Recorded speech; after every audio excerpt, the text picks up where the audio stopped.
so that I can get here and make it worse. Right? Thank you so much. I'm glad. No pressure. But alright, I'm Ty2358. This is Castlevania 64. We're going to be playing Carrie, which is not Mr. Whipboy. First thing I am going to have to do, though, is reset my console just to reset RNG for myself, since there is going to be something I want to try within the first 20 seconds. Hopefully it all goes well, but we'll get ourselves a countdown here in just a moment, and we'll get going. Let me make a proper file real quick, though. Alright. So we shall get started in 3, 2, 1, go. Alright, so we also picked our alternative costume, which is based off of Maria from Rondo of Blood. And the lovely pink dress Carrie.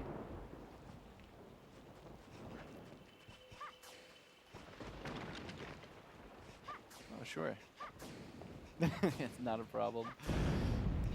So it's like, the idea is, of course, we are in Forest of Silence, so don't be annoyed by the lack of music. But, right, of course, with any Castlevania game, you'll have your skeletons, and we get to meet Mr. Giant Skeleton right off the bat, which is not a problem, or shouldn't be, hopefully. It's like, with some 2 simple orbs, we are not dealing with this simple whip. We got magical orbs that will also work as heat-seeking missiles, which makes it typically the easier character as far as combat goes, because Reinhardt, who is your guy with the whip, has a very wonky, well, way of hitting things. It does not work as well as most people would hope. Nice knockdown there.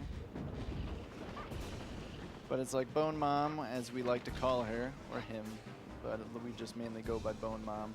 We'll always summon her kids and try to annoy you with lag, but won't actually pose too much of a problem. It's like we might run into her at a later time. Perhaps. Spoiler, we're running into her later. But so it's like the more skeletons that spawn here, the worse lag will be, unfortunately. I know a lot of 3D transitions with many of the games on the N64 had some pretty hard lag spikes, as well as some camera problems, and you'll notice a lot of that. That was one of the main complaints with this game, and you'll notice it yourself in a lot of scenarios. Hopefully it won't become a big problem, but we'll see the camera get stuck from time to time, for sure. It happens. But the first boss fight is going to hopefully be an easy one. It's like, this is Were Tiger. We're just going to try to make him fall off the cliff here. Just there's this nice little corner that we can just jump to. And on the way of walking towards me, it'll just walk off the ledge and kill itself, which is the best way to fight any boss fight.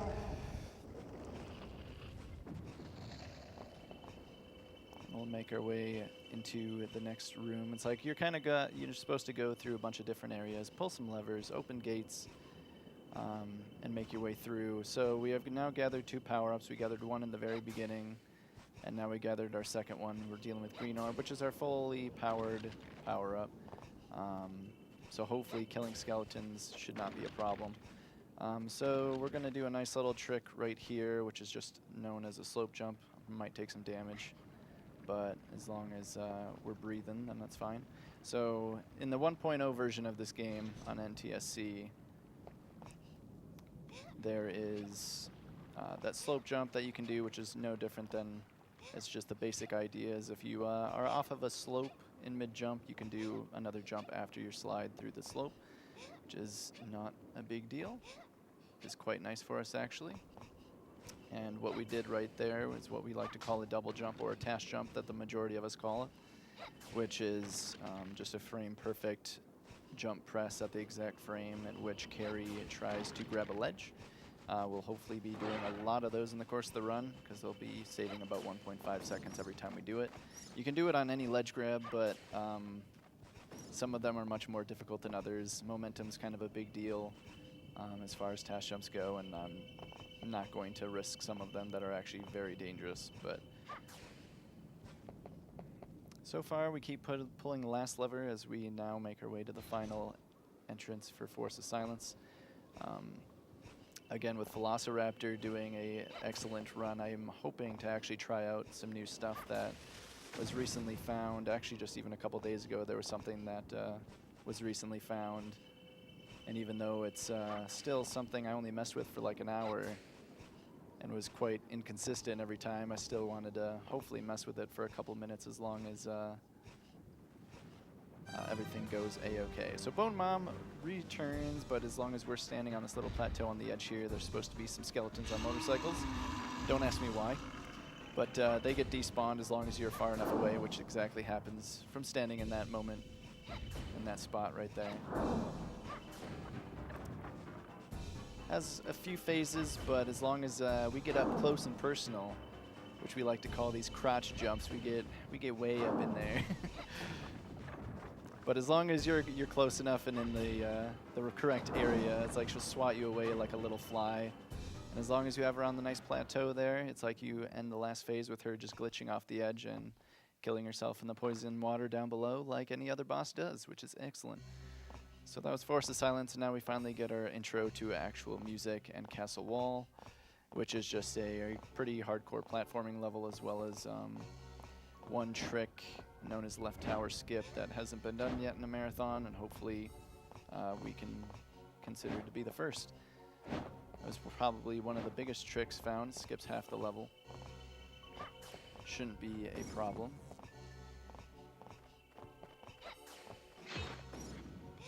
I did not want a ledge grab there, but that's okay. It's like we just avoid some guillotines. We do have our sub-weapon on the top right corner that you might have been questioning. That is our holy water that we picked up. And the jewels that we get are the sub-weapon ammo, which we're clearly sitting at 20 at the moment. So when fighting this two-headed Hydra, or I guess it would just be a Hydra, we can pretty much just annihilate this and any other enemy with holy water. Much like any other Castlevania game, it's like holy water will just usually be your best course of weapon. And there's a lot of good things you can do with holy water. It's like vampires in particular should just die in one shot, no problem. So we just gotta kind of get this set up. We're just gonna be side hopping into this corner and trying to clip through and getting out of bounds. As long as I can get the timing decently correct. I'll keep going a little too late here, I believe. But we'll get it eventually. It is a very awkward movement on the joystick that makes it rather tricky.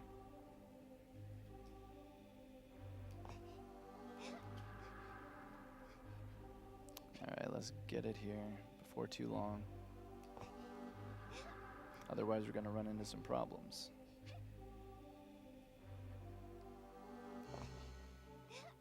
Oh, come on, Carrie. You got to work with me. Get the legs working.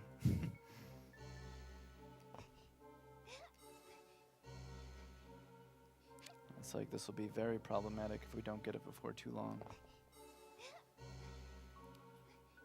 It's like we're probably, with each attempt, we're probably losing about 10 seconds, so.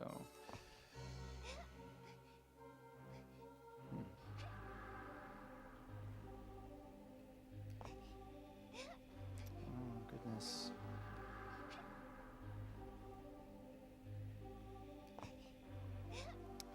Okay, please, Carrie, work with me.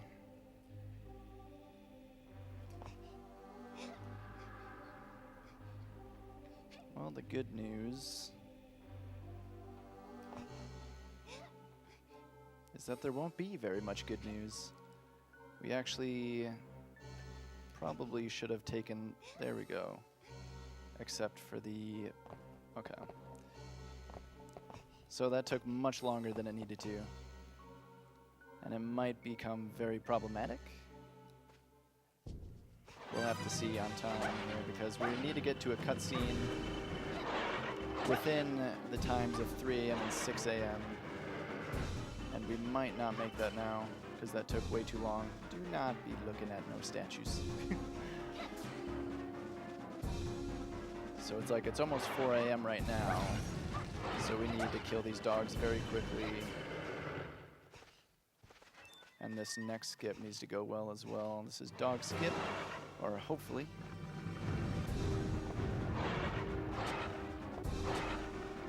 Which is kind of a tricky scenario. We need to get boosted by this dog so that we can jump over the gate. Which I keep jumping too early. There we go. But it's like the sad thing is it is hitting 6 o'clock right now. Oh no.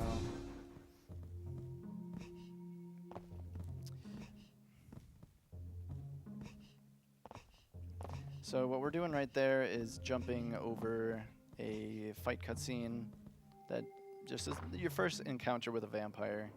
It's a very interesting scene, but you don't actually have to fight that if you just hardcore parkour on the railings there, which we just jump around it. We'll be doing a lot of that. So right now we're just going to pick up a few jewels since we're going to have time. Let's see. Because unfortunately, that was the one thing. Doing that left tower skip that many times has royally made it so that we have to wait until 3 a.m. in-game time again, which is going to approximately take another 7 minutes off of in real time, which is a dang shame.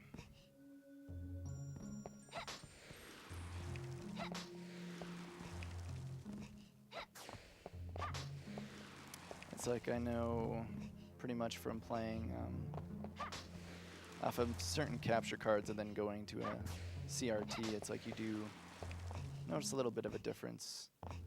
And I didn't have too many problems with it earlier on, but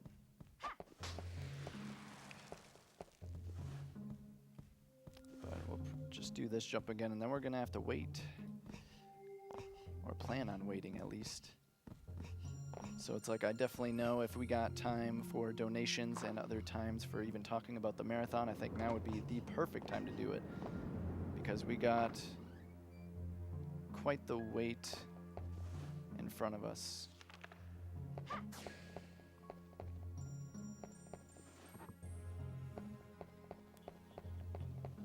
No donations yet. Excellent. Soon, Tim. Right. But of course, we're going to be meeting a character called Rosa, who ends up watering these lovely roses right here, but she only does it at a very specific time of day. And not meeting that specific time of day is just a very long wait time. I was trying to think if there was some more jewels I suppose I can show off. The stuff in the chandelier that a lot of people don't know about, because it won't cost us any time.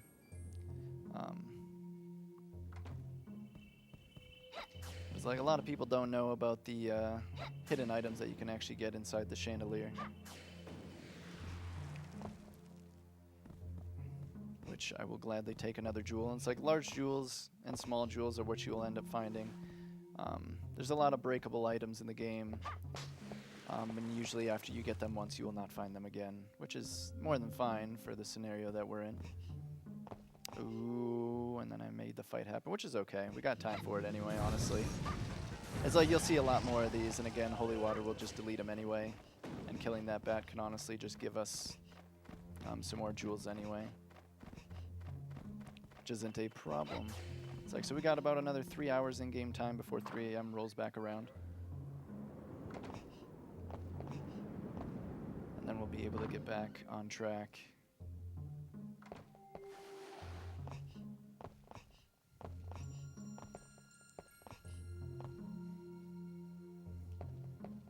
It's like as long as we're in this room, there's also supposedly a way to actually skip this cutscene that will trigger at 3 a.m. once it rolls around.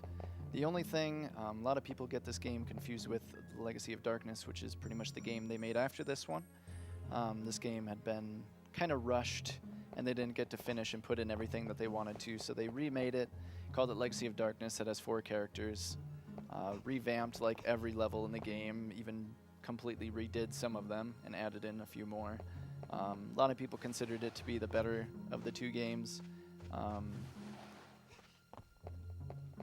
There's a lot of differences, though. A lot of people thought they were like the exact same game, but if you played this one and not Legacy of Darkness, they are completely different. It's actually ridiculous how different they are.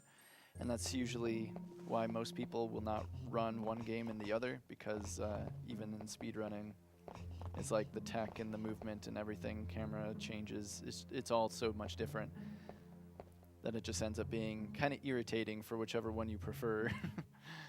But that is not a problem. So we'll be rolling around, looking at 2:15 in game time right now, so got another 45 minutes as the clock slowly rolls around. So as you know, there's a day and night cycle.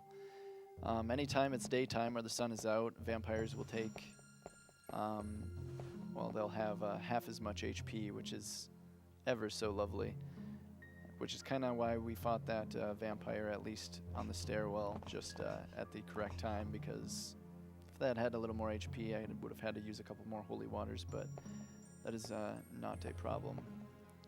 Oh, did it just hit 2 o'clock? Oh no, it's still actually PM.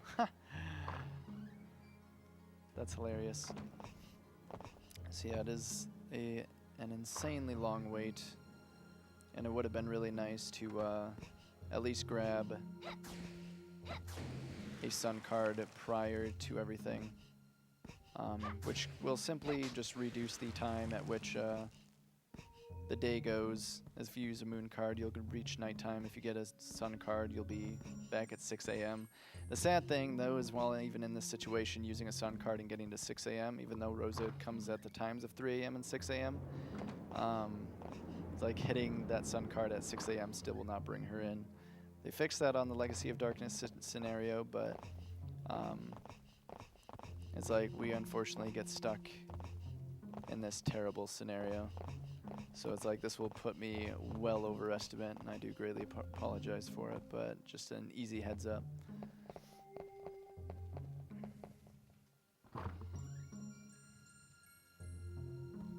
But it's like we can continue to look around. It's like sometimes fighting these glass soldiers will give me a few more jewels, but we're already maxed out at 99 anyway. I suppose other sub-weapons that you can even find here, you got axes, knives, holy water, and crosses. Luckily, we only need to worry about the holy waters. We got time for a donation? Absolutely. All right, we got $1 from Commander. This is to throw Kirby at Gooby and or Metro during the Wii Fit Plus run. If you want it to hurt, do it during the tightrope tension run. Right? That would be the smart thing to do.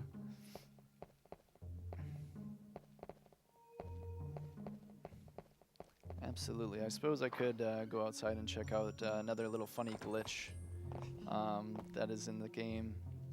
It'll be a good, hopefully a good chuckle. So a lot of the items in this game can kind of latch onto each other, and there is a fight out in the back where we were fighting those dogs who jumped over them. There was a statue I read a little earlier, and it's like, well, if you end up getting away enough from these statues, much like how the statue looks right here, they're just some nice decor. It's nothing bad, but very interesting thing kind of happens when you decide to walk away and then come back to these dogs. They just kind of grab onto random objects, and they just kind of latch onto their head for no particular reason, really. And they will not come off either in any scenario, which is, it's like I can't even explain to you why. It's just I know once you get far enough away, it's like you'll run into that scenario. It is absolutely hilarious.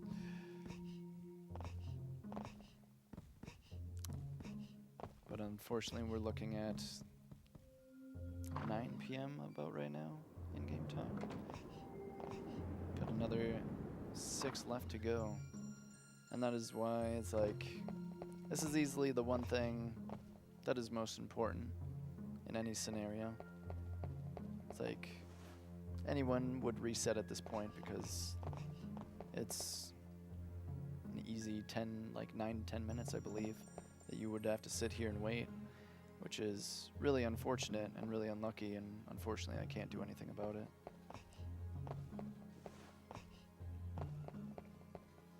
On another side note, Carrie's backup weapon is her rings. Reinhardt ends up actually carrying a sword with him, but we hold on to a lovely 2 little rings that actually have spikes on them. As you won't be able to see the spikes, but they're there. They're there. It's the only way they could actually do damage. We call her the little pool rings, and hopefully she will use those floaties once we get to Underground Waterway, so we won't be drowning anywhere. That is the idea. It's like we got quite a few more stages left to go, and not Reinhardt and Carrie share all of them like a lot of people thought. They actually have some of their own specific levels characterized to themselves, because there's also special crystals that are needed to grab in order to grab alternative costumes, like this pink dress. Otherwise, if you're going normal, she'll usually be in her bluish green jacket. But there is a nice little pink bow on Carrie's head that makes it easier for her, and one of the tricks that we'll be doing here in a moment once we get into the maze. Is now a good time for another donation? Absolutely. In fact, if you want to make up about 15 of them, it might be a good idea. Well, we have another $1 donation from Commander. Heck, as we wait for 3 a.m., throw Kirby at him. Right? It's And like, for those that don't know, there's one donation incentive where we'll chuck Kirby at the runner. So, pretty funny incentive. really, we need more Kirby's, I feel. We also do have a lovely Mudkip and a Alolan Vulpix, though. Right? It's like, might as well. It's like, it's not going to hurt Eddie. I was hoping it was the Vulpix. Absolutely. See, that's when the made-up donations come in handy. It's like, oh, we got a 2-cent donation by Anonymous. It's like, at least make it a curveball. But all right, we got 2 a.m., I believe, popping around. Yeah, it's definitely hitting 1:45 right now. So it's like, of course, the best time is to grab your Mountain Dews, grit your popcorn, so that we can actually enjoy the rest of the run, shall we?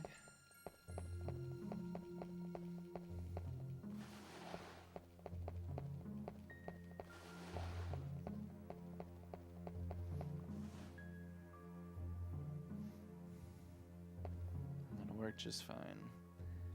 Also, another little spoiler, since we will be skipping this cutscene altogether. It's like Rosa is a vampire, yet has no real purpose to harm us for some reason. She's just here to tend. Dang. She's just here to tend to these lovely white roses.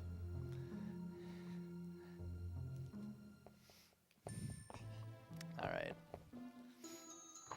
And it's like everyone usually goes, oh, they're clearly red. It's like, yeah, that's the spooky part.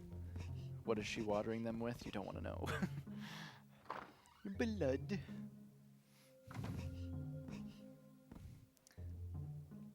Alright, so we run into Mr. Vampire Hunter here, Vincent, who pretty much warns us to not go on. He'll kill Dracula himself. Don't let a little 12-year-old girl do it. That's just nonsense. That's just crazy talk. And then we end up looking at a vase of a beautiful painting, which is actually just a text box skip that gets activated there. When activating 2 text boxes at the same time, we're able to simply skip the first one that we do and let the second one take place. So this first one, where we end up talking to Vincent and having him give us the key, gets completely skipped. And then the vase of a beautiful painting text box happens after that. So it saves a little bit of time, and we'll hopefully be able to do that a little later as well. Very unlikely that we'll see that happen later, but we'll be hopeful.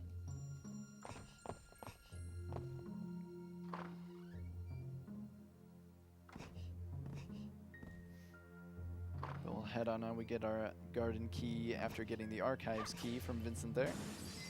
We can get back up to full on our jewel count, which will be great for the later parts of the run. Typically, I'm only looking to be around 60 jewels at this point, but that just means nice late game time save. Thank goodness. We meet Raynon here, which is the guy in the scroll. It's where you'll be purchasing any of your items that are needed, but we don't need anything at all.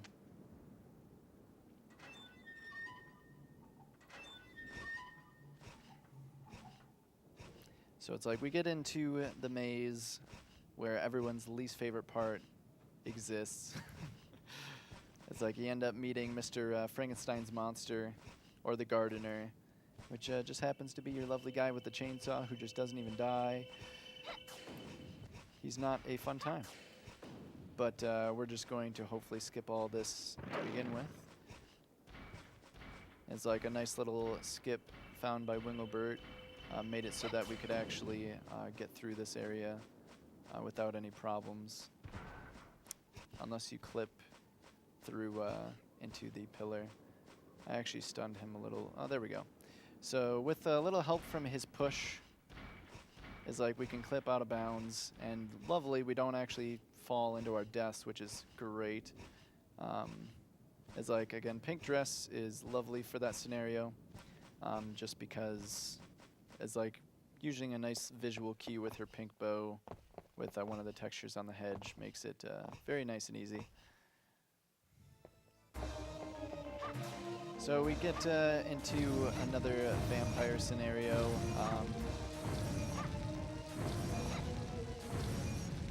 It's like, we basically call this the couple vampire. It's like, one guy found himself a nice lady,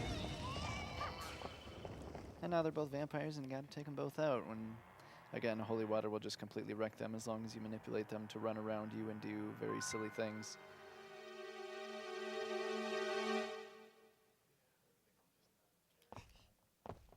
Get in there, please. So now we get into Underground Waterway, easily my least favorite level. I fully expected a death in this stage. We'll see what happens though. If it ends up being a problem, I'll just do it the safe way, but it's like we usually try to avoid triggering this cutscene, but I kind of got worried about it. Luckily, they die quickly, so it's like that'll only cost us 13 seconds, honestly. It's more than a fine fight. But there are these waterfalls that you can jump into, and the idea is to jump out of them. The timing for it is oddly tricky, though, and is quite the pain.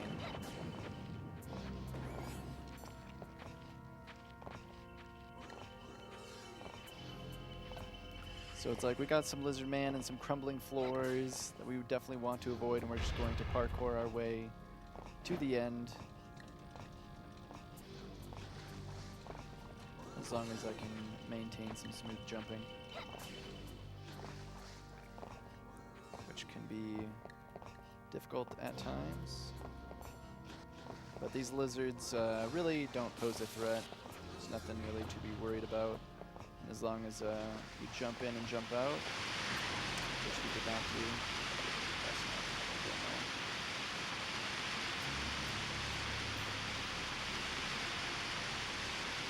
and we just go for a nice little swim.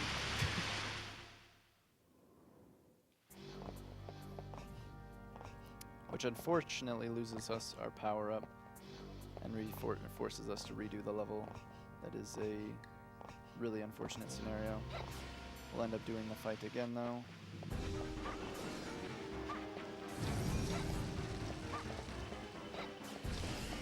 And again, with more holy water that we can spare, they'll just melt.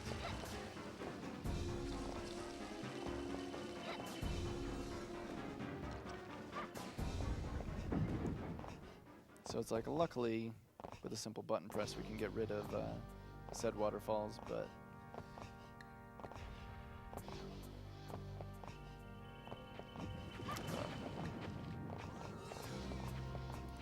it's like timing on things end up being rather different.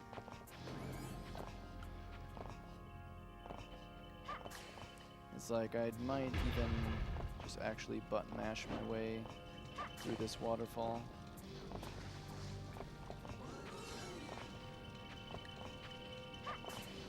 Not entirely sure how I want to do it. I think what I'll actually end up doing is just making a save, because definitely don't want to sit here redoing the level all the time. So even in scenarios like there, it's like Carrie will get stuck on ledges like nothing. Get a little clipped on these stairs, that's no big deal.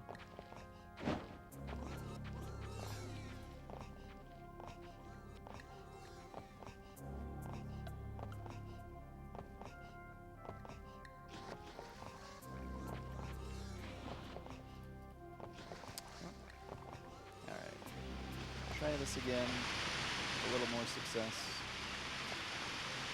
And we can make our way on the Castle Center, which is everyone's least favorite stage. It's also the longest stage. It actually takes up about half of the game.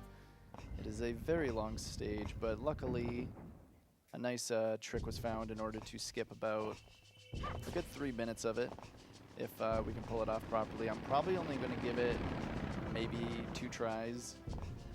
Before we do it actually just the normal way, because each time we fail it is another loss of 45 seconds. And even though we have gotten decently consistent at doing it, I still don't like the idea of losing 45 seconds to it. So it's like I'll give it a couple of attempts, but I'm gonna not hold my breath on that. So it's like as long as we have fully charged orbs, these vampires should die fairly quickly. It's like stop summoning your bats and we'll be fine. So there's a few different kinds of vampires that actually need to be looked into once even we go into that room. The first vampire lady that summons bats will always be there, but the other 2 are random. And it's like you'll either get yourself a nice maid, nice little French maid, you'll get yourself a worker who's pretty scrapped up, or you end up getting the nice looking butlers, but the maids usually give us the best kind of patterns. They either sit there and shoot magic at you or just run at you without really doing anything. So that's always the best case scenario, is to get like double maids in that room, but wasn't quite as lucky with getting them. Not a big deal though. We move on nonetheless. It's like as long as you can hit them with holy water, that's all you need to do. Much like this room, you'll get double butlers here every time. They have 2 patterns, and if we're lucky, which we're not, they will sometimes meet in the middle and hug it out, which is the best kind of love story. Better love story than Twilight, at least.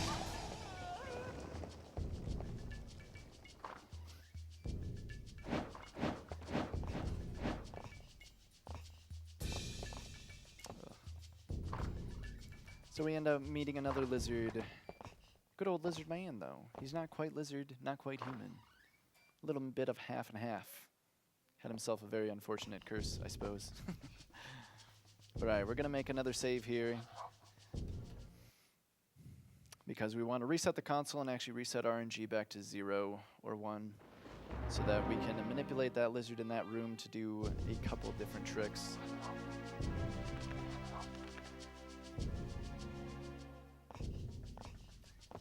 It's like there's only a few things that change RNG as far as shooting orbs, glimmers of items, and a few other basic things, but oh,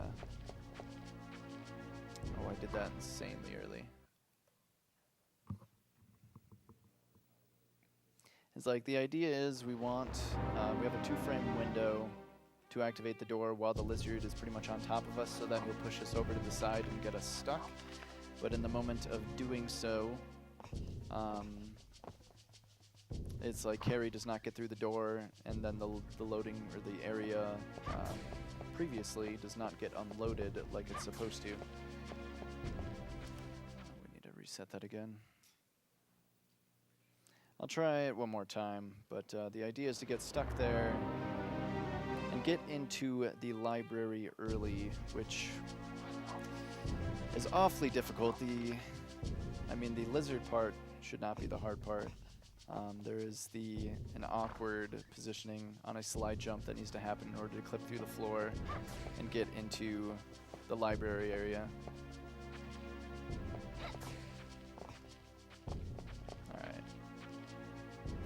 there. We get through it again. All right.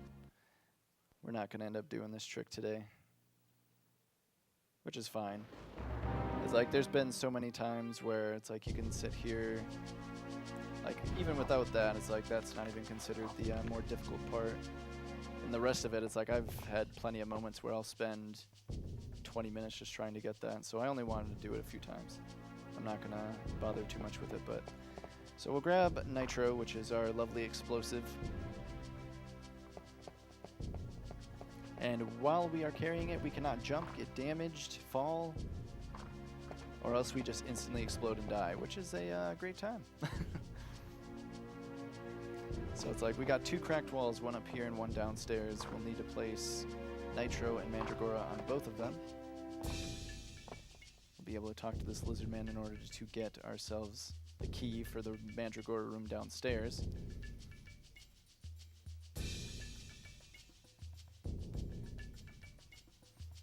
Which will not be a problem, and then we have to go back through, take this Mandragora and bring it all the way downstairs, which is not a fun time. But luckily there's a nice little trick here. Which, so what basically just happened right there was 2 different actions. One is we had Nitro and jumped and killed ourselves. Action number 2 is by pressing action at the exact same time, 2 things happen. The game realizes that you're dead, and then also realizes that you're trying to re-grab Nitro at the exact same time. So the game's like, you're supposed to be dead, but you still have that Nitro in your inventory, so what's going on? And so instead you pretty much act as if you were dead, but the game gets confused and actually grants you invincibility instead till the next loading zone, which is great. So we're able to have Nitro and jump around for a little while at least until we get to this loading zone. Now we're back to having to walk.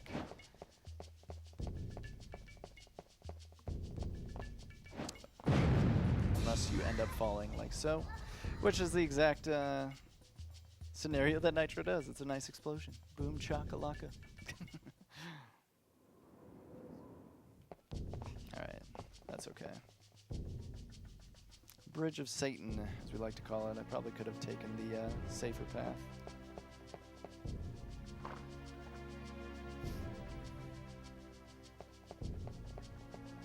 Rough.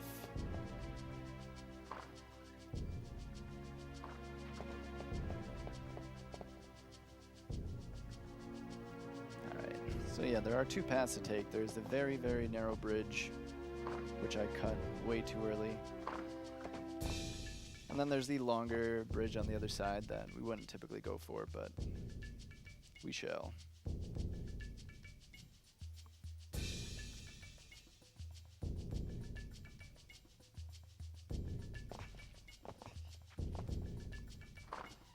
$69 jewel height, by the way.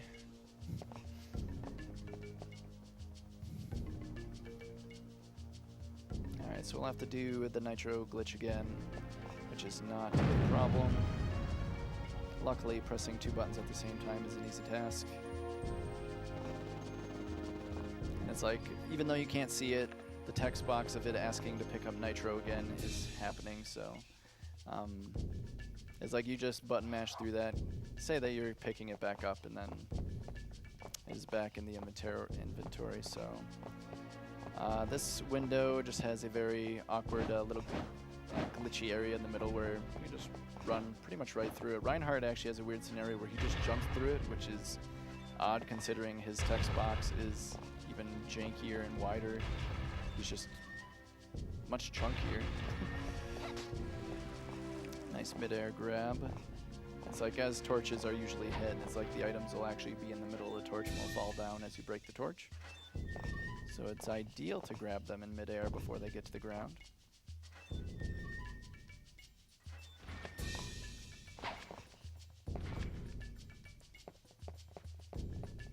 Alright. So we won't die this time, hopefully. We'll just have to take the long path around. Oh my god. My apologies.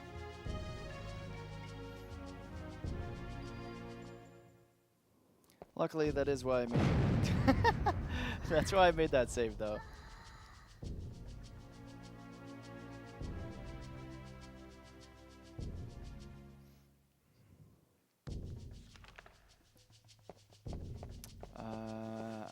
Okay. I actually didn't realize. We have to dispose of our nitro. One thing I did not know is that after you save and have to reload the save file after grabbing nitro, you aren't invincible at that time. That is not good. Alright, we won't mess it up this time.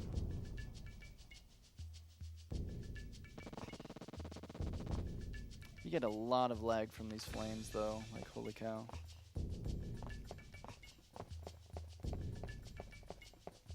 And sometimes you can't clip back through if you just keep circling around. It's more than possible to just go through that multiple times, but invincibility is quite nice. You can just like run into these spikes and just bleed, and it's fine.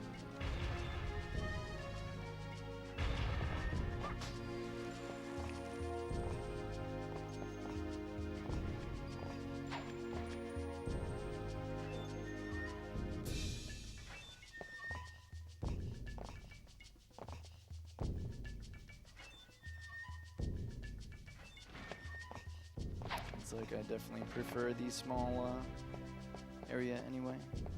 It's like we just need to get the angle a little better. Like so.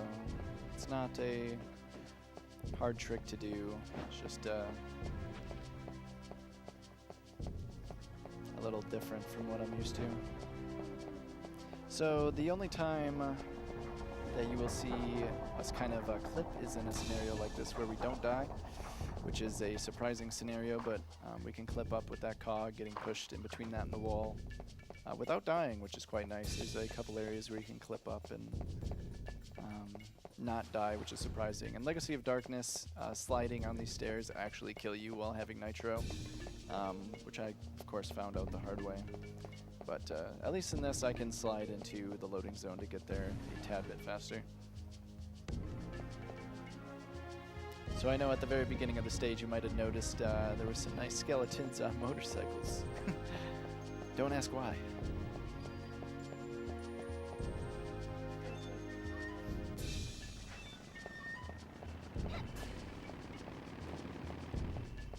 It's like it would be nice to be killing these skeletons just so I don't have to look at them more and cause lag, but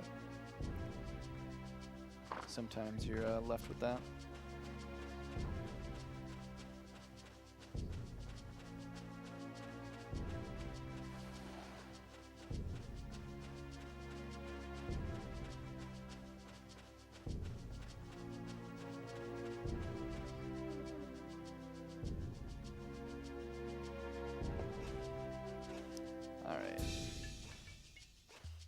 So now, while we drop nitro, we are free to roam about again.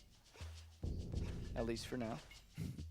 So it's like we got pretty much the bombs planted, and now we just need the detonator, which is the Mandragora, which will be just down the hall over here.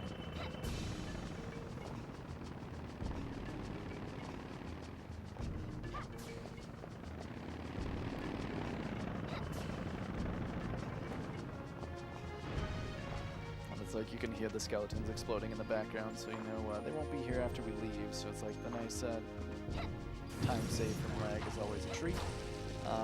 More vampires that we need to get out of the way before we can even exit this room.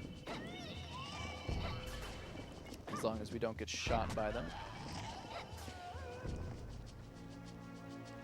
So we can grab our Mandragora and head back to the upstairs area, to the library where we need to plant this and explode the top wall first. If you notice in that room with that sleeping bull, or maybe dead bull, you know, it's sleeping dead, who really knows at this point. Maybe it's just there for decoration, clearly. But it's like it has a nice little white seal on it. We got to break that seal first. There's a few statues in this game that give you a number, which will give you an idea of a code that needs to be put in once you get to the library area up top.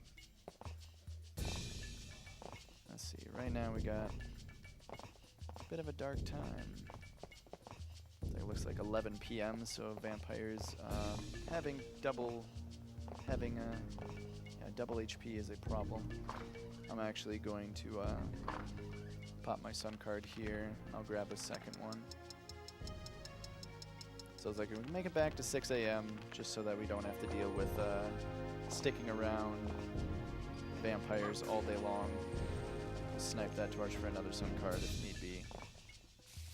There's lizards in this room that despawn as long as you get as long as you get far away enough, fast enough, which is the idea of running all the way to that wall without actually killing them. It's just a simple despawn.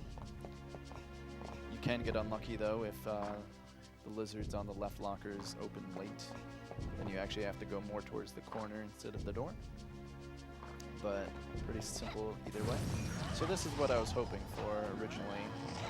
We get the both patterns in which they meet in the middle, they'll hug it out, pretty much die in one initial holy water,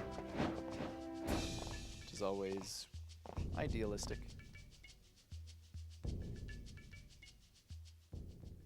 So it's like now she kind of sits back, blows up this wall. It's like, ooh, what do we got behind it?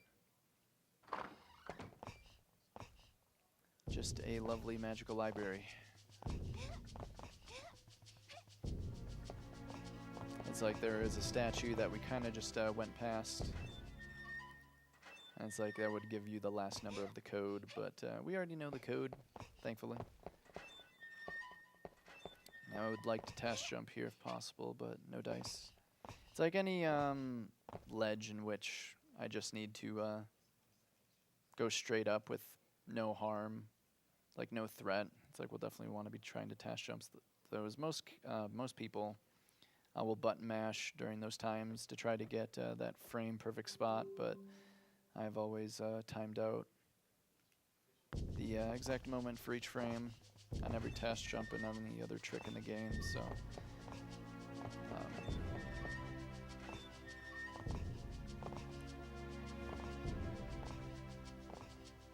it works out quite nice, but I do again realize when it's like, yeah, the difference between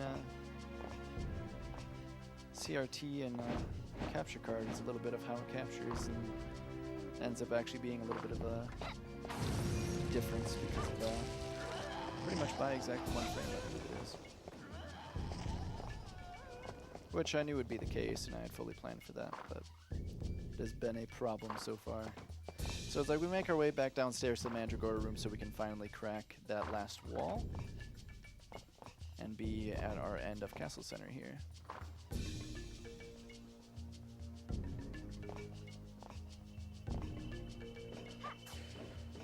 So it's like this is same scenario. We are going to be despawning the lizards after spawning them. There is a nice little power-up in one of these lockers, but it's actually not needed. So it's like we aren't going to worry about that.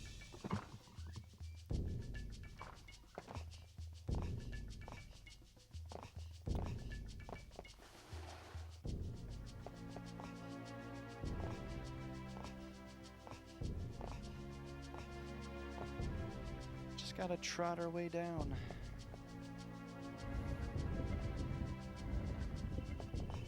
So we end up fighting these vampires once again, which aren't a problem as long as they don't swipe me out of the sky, I suppose. And it's like you can get vamped pretty easily if they leech onto you for too long. It's pretty unfortunate. Ooh, rip that power up. Would have been nice to probably have that, but it's fine.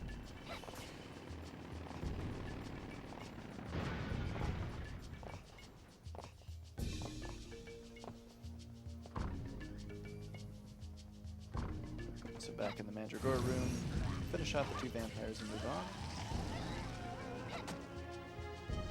She did not die to that slap to the face, unfortunately.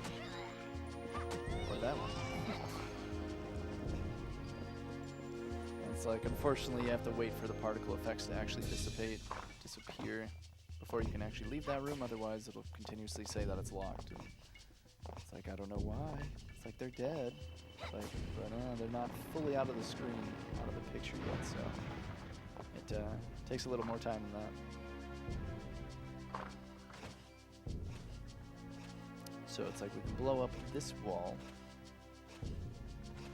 and activate the magic within the castle that needs to be released.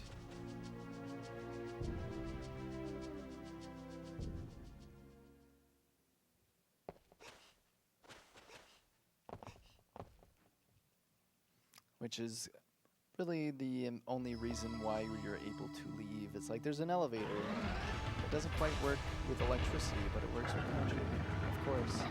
So we got our bullfight here. Good old this will be a very gruesome fight. We're going to take him down bit by bit, piece by piece. So it's like the idea is to take his legs out first, and hopefully, ooh, that opened. It's like holy water can be a rather finicky thing. Please.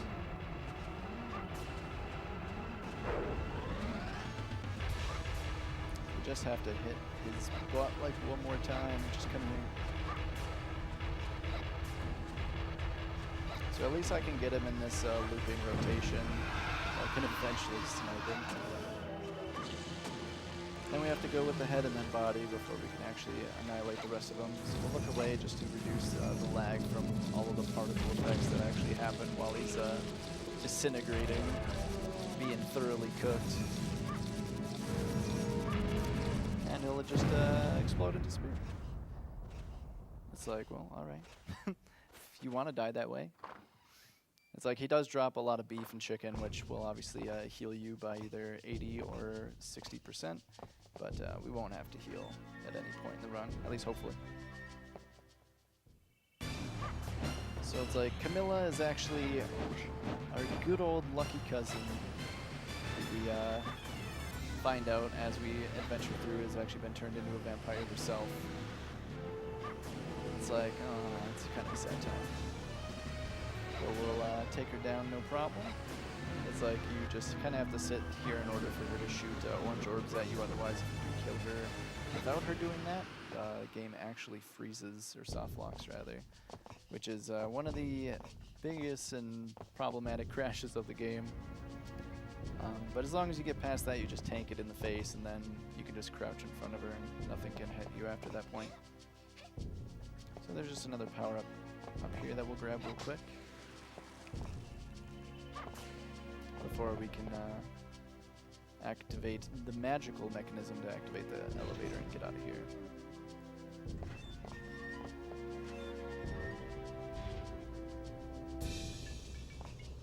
Now, if you were playing on easy mode, which I kind of wish I was, then the game would actually end there and ask you to play on normal mode, which is a little bit of a downfall, but it's like, unfortunately, we are on normal, so we have the rest of the game to go through. So it's like, this room is very RNG heavy. Ooh. It's like, we'll be waiting on a lot of these lasers, because you got a few different lasers to work with, and by playing it safe, it's like waiting for them to just be all the way down is more safe than anything else. That is silly. I for some reason thought it was faking, just because of how slow it was. It's like, based on how long it takes for them to actually shoot, you can tell what kind of lasers you have. There's the long lasers that, like in the middle here, and even at the end, they shoot for approximately like 3 seconds before they shut off, and only shut off for a minute before they start up again. The one like in the middle right here that's faking is a short laser, and they fake from time to time. And then another faking laser.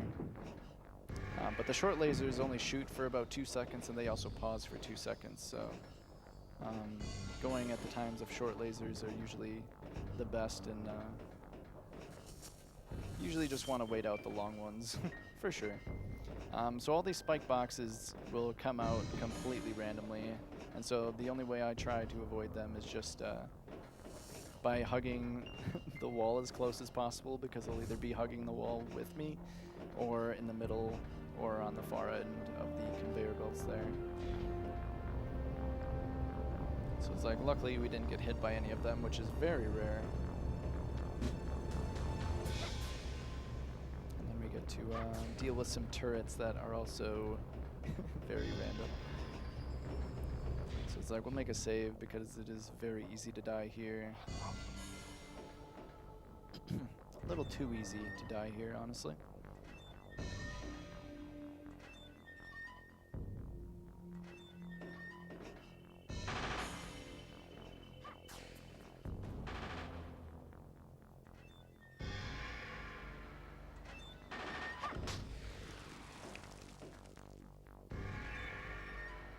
So we'll grab Mr. Science Key number 1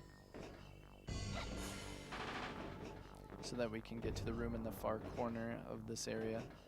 I really wish I had my green orb back.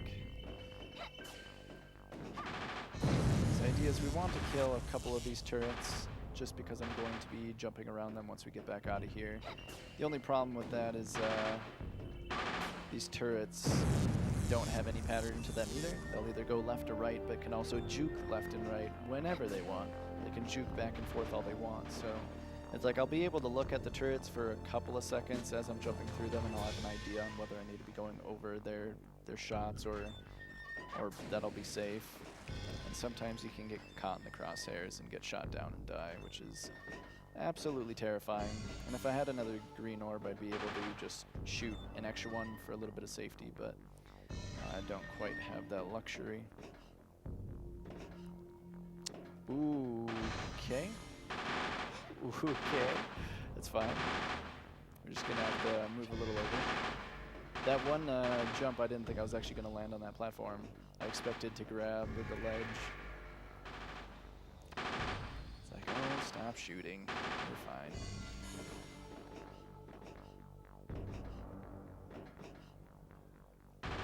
So it's like, at least the hard part is out of the way.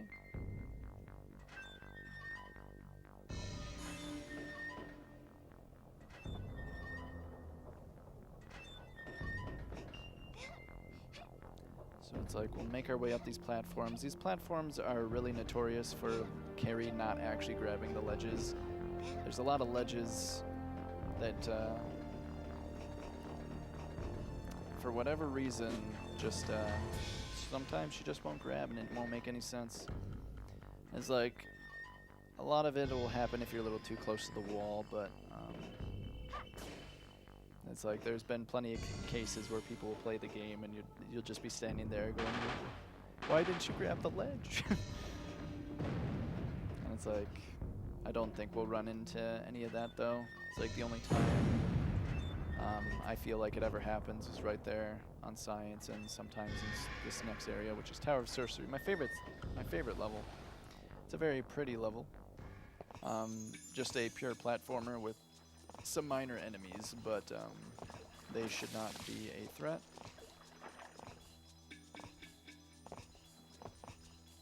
And it's like, there will be some blind jumps that can... Oh. Not sure what happened to my jump there.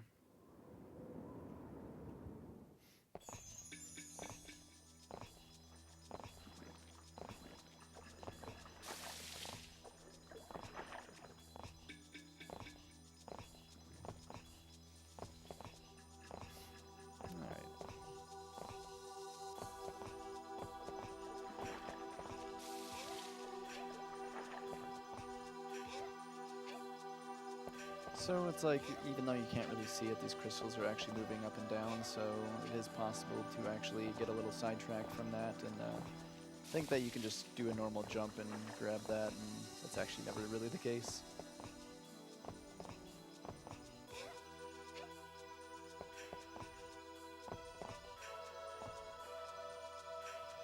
And so now we deal with these pink platforms that actually kind of turn on and off, which is kind of where the scary stuff happens.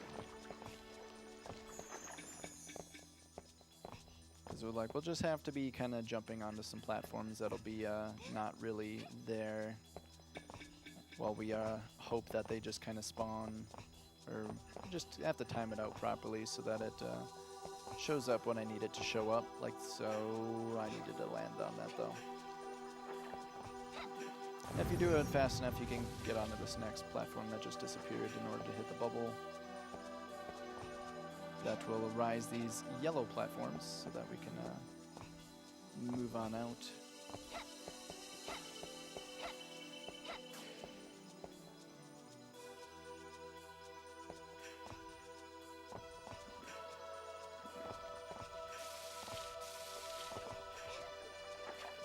So we'll do some more blind jumps on these blue platforms here while we climb up to get out of this stage. She almost didn't grab right there even.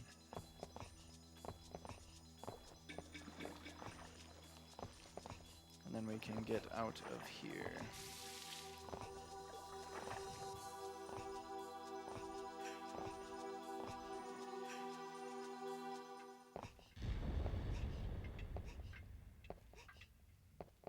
It's like I'll save for one more trick.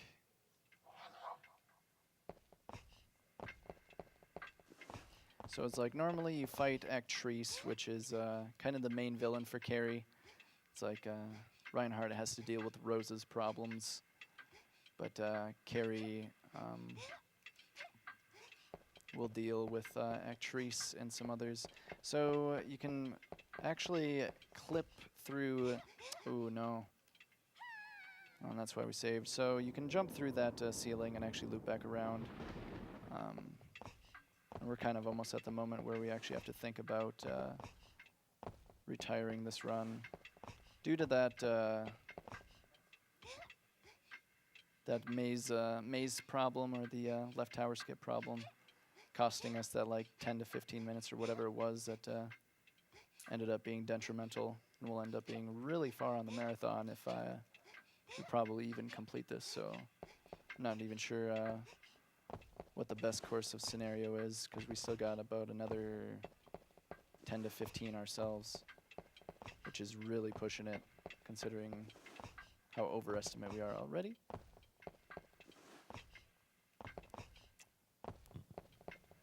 Alright, let's get up there please.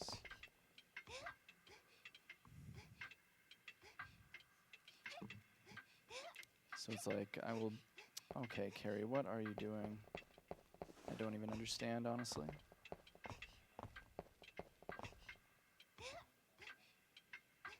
It's like a simple side hop gets you onto this ledge, like so. Oh, she did it again. This is a shame.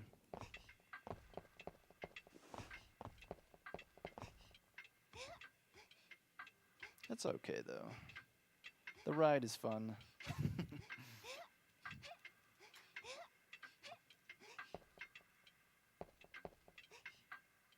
There we go.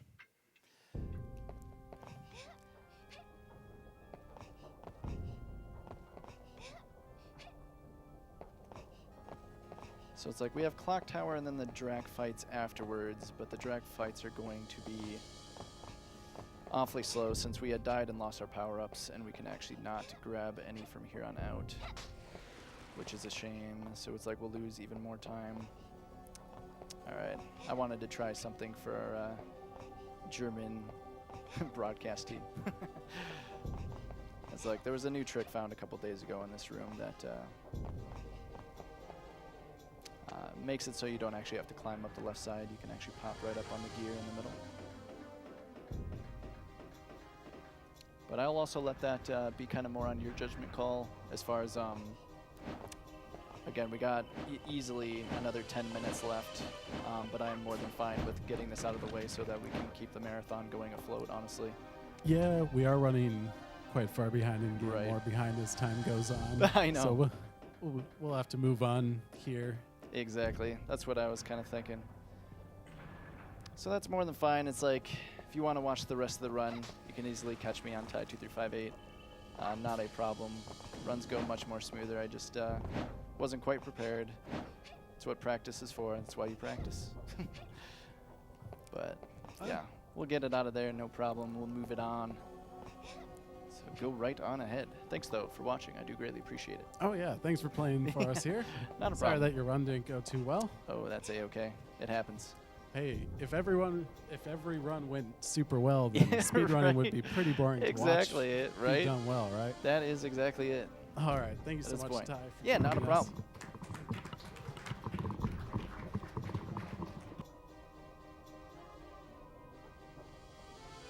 All right, next up we have.